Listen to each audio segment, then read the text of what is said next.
Good morning, everyone. So I'm at my house today. And the other night, I lost one leg of my power. So that's my old meter socket. It's original. And what I found was that where the power came in underground, right where it went into the meter socket, it just burned up. And we got lucky. It didn't do any damage or anything to the house, but I have to replace it. So I'm going to be doing that today. So you can see the temporary overhead service that they ran. I was at about 10 o'clock one night, a couple nights ago. And we were running on battery, so I didn't really even notice. I did know we were running on battery, but I wasn't exactly sure why. Thought it might be an issue at the transformer or something, because we had a storm that day as well. So what you can see is right down in here. This is all disconnected now, and I did double check it. But right down in here, right where that comes in, it just completely burned up. And I mean, this was on my list of things to do, but now I need to do it.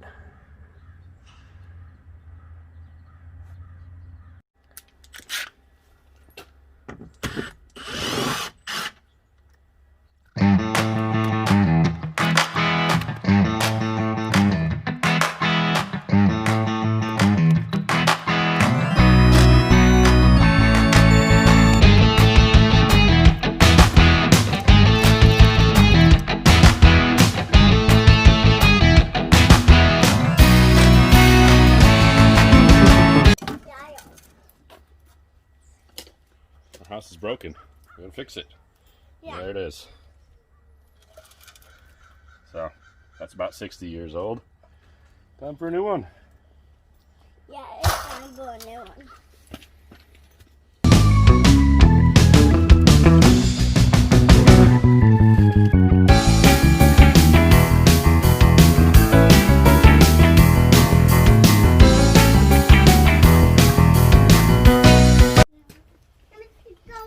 Alright, so I spoke with the power company, and what they want me to do here, sorry about the chatter behind me, the kids are very interested. What the power company wants me to do here is they don't want a junction box in here. So this is my old wire. It's too short for a new meter socket. So they don't want a junction box in here because you could possibly tap that and pull power illegally. So what they recommended that I do is I use these underground splice kits. It's a direct burial butt splice kit. So what I'm going to do is I'm going to actually make these splices kind of down the line here, and then sleeve Schedule 80 PVC over it. And that's the way they want me to do it, so that's the way I'm doing it. Keep in mind, this stuff has been here for 60 years, and it's still in really good shape. It's very flexible.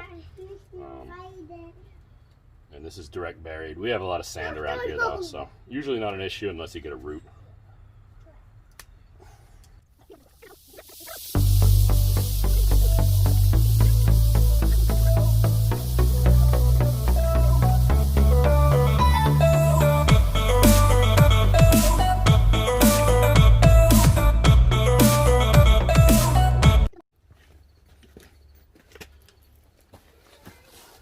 Alright, so half hour later, I am done stripping this back. For those of you familiar with wire at all, this is like UF, but it's so much worse.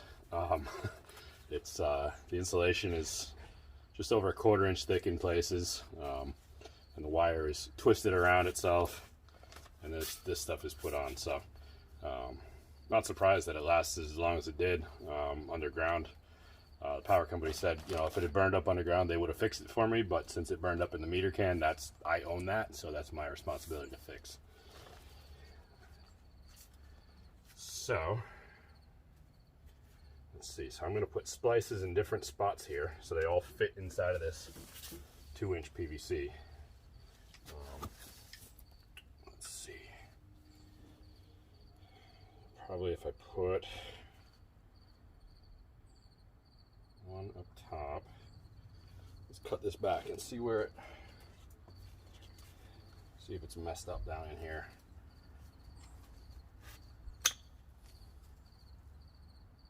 Yeah, see in there's a little bit of corrosion. So we're gonna take this one back further This is the line 1, and this is which one burned up. So I'll cut this one back to, let's say probably right about there, I would say.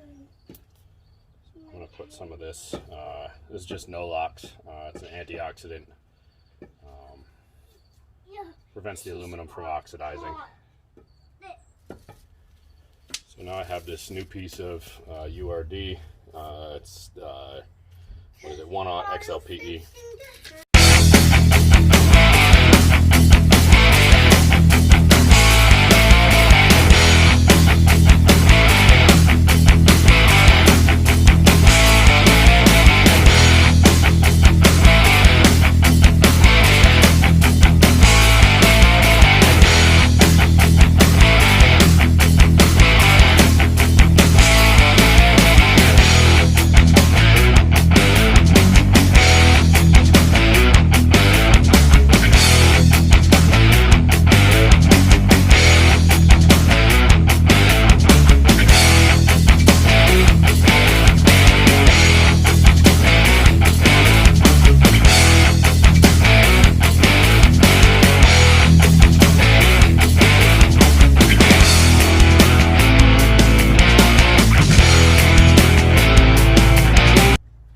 So there it is.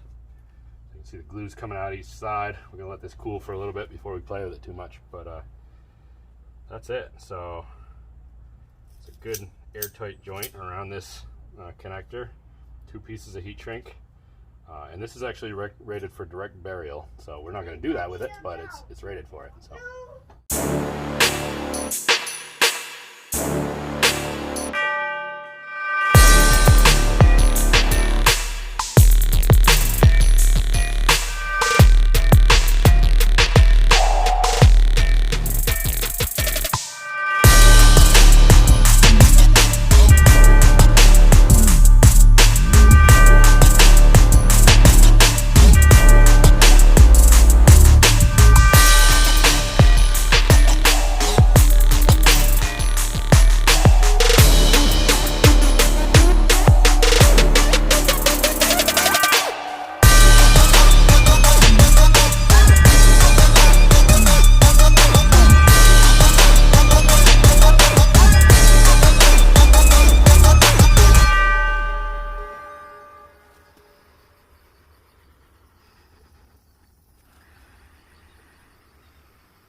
So in a meter socket like this, it's a main breaker meter socket.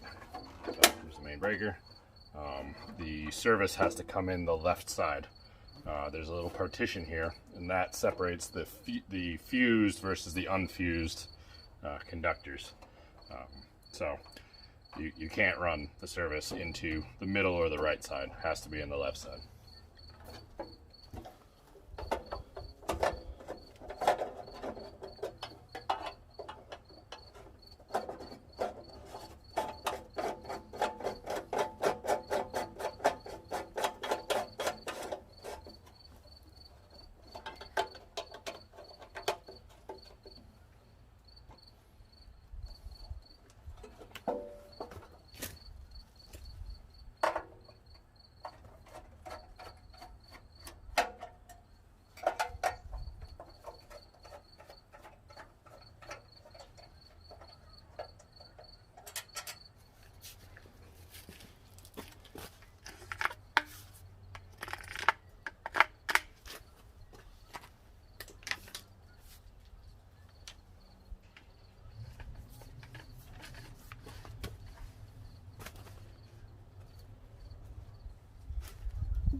some of this duct seal in the pipe where it goes down. Keeps any critters or moisture or anything from coming up out of the ground.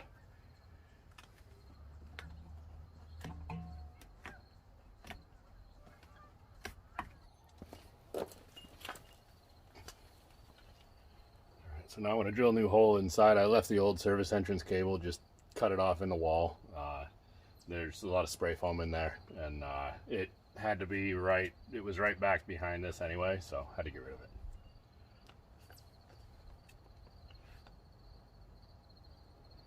Come right down here.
All right, well, I'm done for the day.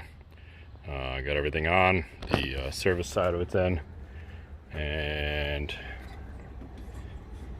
I'm not gonna open that right now. So, yeah, so I just gotta get it tied in the panel, and then I will get it hooked up in here, and we'll be all set. As you can see, my solar meter's still going. My grid tie solar array is still producing power, charging the battery, running the house. But that one's off. All right, day two. I got all the grounds and neutrals separated downstairs and everything hooked up. I got my solar tied back in where it was before. I didn't use bug bites this time because I could do it easier with Burndies or the insulated tap connectors. So now I'm just going to be wiring this into the breaker here. I took the breaker out because it's easier to put in that way, but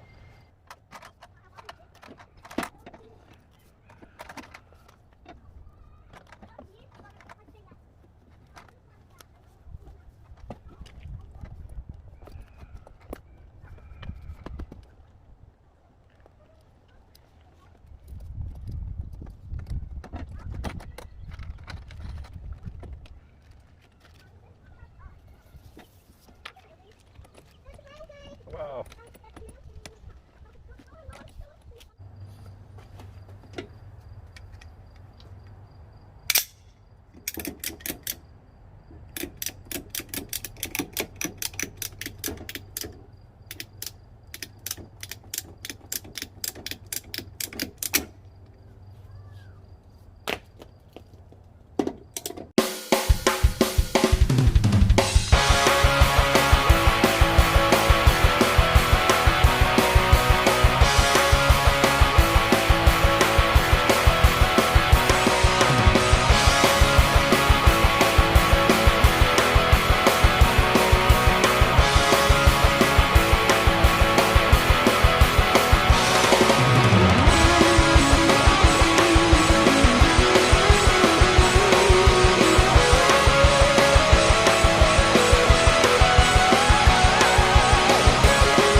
all done. So I'll give the power company a call in the morning, and they'll come out and put a meter in. So you can see down here I used a sill plate with some duct seal. This is number 1/0, or this is number 1 gauge SER here. There's 1/0 coming out of the ground. That's just power company requirements. And before you guys say, oh, well, that's not code, this isn't how I would have done it. Well, this is Vermont. This is how we do it here. So, yeah, that's about all I have to say about that. So, anyway, I'm going to fill in that hole, clean up the garbage, and that's a wrap.